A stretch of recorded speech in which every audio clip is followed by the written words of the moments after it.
AI would kill all the lawyers. That is the headline of this capturing article from the Spectators. Check this out. They submitted a complex case to an AI and it delivered. And according to this tweet, it was the best possible legal document and all done in seconds for pennies. How can any of us compete? Well, we can't. And think about this. So all of this is being subsidized right now by all these huge investors into companies such as OpenAI and xAI, etc. All these companies aren't making money, but they're getting hugely subsidized, and in the process, they're outcompeting even lawyers. This was according to the article, this is the methodology. Now, granted, you have to, do you trust Spectator or not? Do you trust all of this?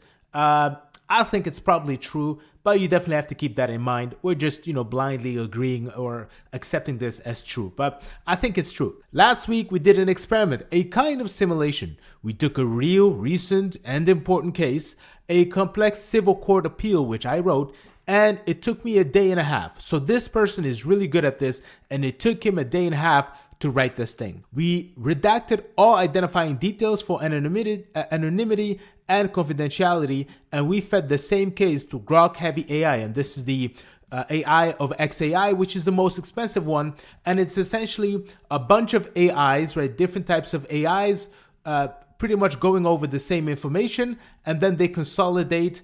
And after this consolidation, the thing they agree upon is what's then released. It's apparently a very good AI, but expensive nonetheless. And then we asked it to do what I did. So they asked this Grok Heavy AI to do what it did. And guess what? After some prompting, the end result was ...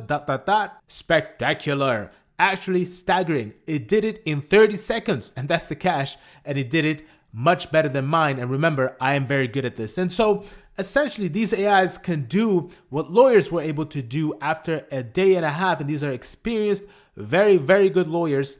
It took these AIs only but 30 seconds and a few pennies. And this is a big problem. So what we're experiencing right now is essentially an extinction event of prior jobs, right? Let's say this is the bell curve. Okay, we're all sitting here. Everybody here that is white collar, I do believe blue collar is next. It's going to come once these these machines are good enough. They're not good enough yet. Perhaps a round or two, after round or two of these bubbles, they'll be pretty good. But AIs are good now, good enough now to decimate all the jobs over here. Now, the catch is obviously probably not going to happen for all the lawyers. So there will probably still be one lawyer where there used to be perhaps 10 lawyers.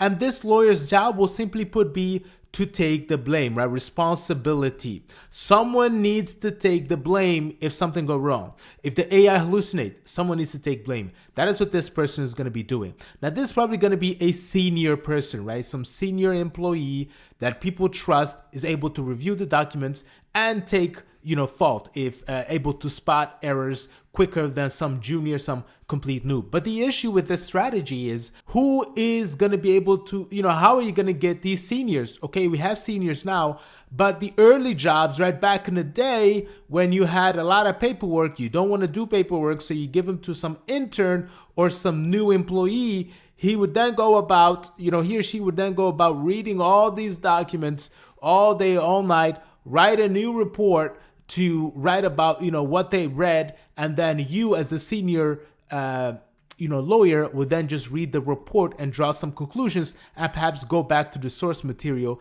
if you find something interesting here. And then this junior would slowly build his, experience and climb the ladder. And then eventually he would then become a senior.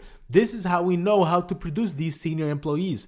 So how the heck are we going to produce these senior employees if everybody's unemployed? Because are you going to hire some junior to do this? Or are you going to use AI, which is able to write this report in 10 seconds instead of 1 week? And even if you say, well, I'm going to be moral, I'm not going to use AI. Guess what? Other lawyers are going to use AI and they're going to be faster than you. So you have to use it. It's just how game theory works. So this is an inevitable cycle. Regardless of what you want, there's this overarching cycle, right, of USA versus China. This is the big cycle that summarizes all the little cycles that I was talking about just now. If the USA does it, and thus China does it, and because China does it, the USA does it, right? This is what we're stuck here with this AI, insanity. China probably doesn't want AI to develop too much because think about from the ruling elite perspective, they don't want some manager AI that can manage society better than them, right? So they also don't want AI to be good enough to overthrow them pretty much. And obviously the USA, we don't want AI to be so good that it takes everybody's jobs. So there's all these incentives to not have AI become too big, but we can't stop, right? Neither can China stop and neither can the USA because of this situation.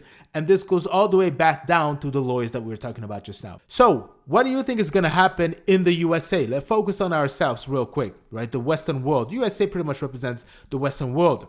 Voting is going to happen real soon in the USA. So what happens when the youth unemployment is just rising? And meanwhile, the wealth, so this is happening both ways. So youth unemployment is rising, right? But also the wealth of these super rich billionaires. Now we're approaching someone becoming almost a trillionaire, Elon Musk, right? And this is all based on AI. So what's going to happen? What are they going to vote for? I suspect we're going to see a very radical vote that is going to be anti-tech, which is the first time. It used to be anti-banks, but now we're going to be anti-tech. This is what I suspect is going to happen. Some backlash is going to happen. But hey, let me know what you think. Do you think I'm right? Do you think I'm wrong? Definitely let me know in the comment section below. And I do want to give a special shout out to the Patreons. And if you would like to support this channel, definitely consider becoming a Patreon. Salute, soldier.